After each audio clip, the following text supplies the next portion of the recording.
Bonjour, bienvenue sur la chaîne Photophile. Bienvenue dans ce nouveau cours consacré à Affinity Photo. On va s'intéresser aux informations EXIF sur une image. Vous allez trouver ça dans le menu Affichage, Studio, EXIF. Donc les informations EXIF, elles vont nous permettre en fait d'avoir des informations sur la prise de vue, sur le matériel avec lequel a été réalisée la prise de vue, comme sur les réglages qui ont été choisis. Là, par exemple, on voit l'appareil photo, donc Nikon D7000, l'exposition à 160e, l'ouverture 16, ISO 100, et ainsi de suite. Dans mon cas, il n'y a pas l'objectif, puisque c'est un ancien objectif argentique, donc le boîtier n'a pas pu enregistrer les données de l'objectif. Alors, dans d'autres logiciels comme Photoshop, on a accès aux infos XMP, par exemple, qui vont me permettre de rajouter un titre, des mots-clés, une description, un auteur, et ainsi de suite. Malheureusement, c'est un gros point faible d'Affinity Photo. Il n'y a pas cet équivalent-là. La seule chose que vous pouvez rajouter, en fait, c'est une description. Si vous suivez le cours jusqu'à la fin, vous verrez que par contre, on aura une bonne nouvelle pour compenser ce problème-là. Donc là, en attendant, je vais par exemple taper ma description dans le champ description, boule de pain et épi de blé sur ardoise. Voilà. Et quand je vais enregistrer mon image, si je fais par exemple exporter en JPEG, ici dans les options d'exportation, dans la partie plus, je vais simplement vérifier, voilà, que cette case-là est cochée. Intégrer les métadonnées. Ce qui fait que si elle est bien cochée, quand je vais enregistrer mon image, il enregistrera bien avec ces données-là. Du coup, on n'a pas non plus accès à la possibilité de reproduire la description, d'enregistrer cette description quelque part pour la reproduire sur d'autres images. Donc là, une des seules solutions qu'on a, ça va être d'utiliser une macro. On les a vus dans le cours précédent.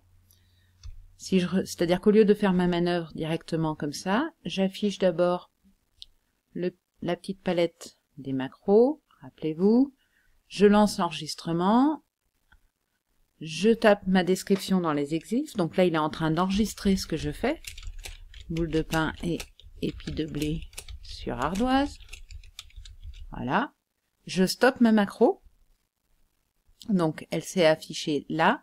Alors pensez bien, pour qu'elle soit disponible dans d'autres photos, il va falloir l'ajouter à la bibliothèque. Donc là, je vais sur ce bouton ajouter à la bibliothèque, attribuer un nom à la macro, on va mettre pain. On va mettre pain et EXIF, voilà, pour se rappeler, c'est une indexation.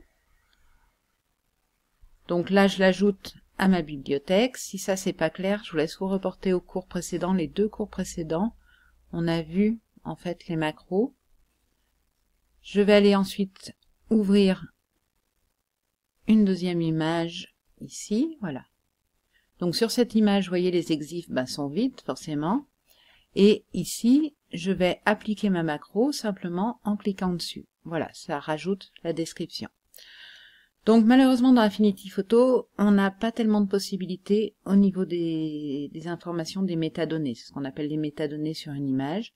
Si ce n'est cette description, qu'il faut bien penser à vérifier que vous enregistrez les métadonnées dans, ici, l'exportation JPEG.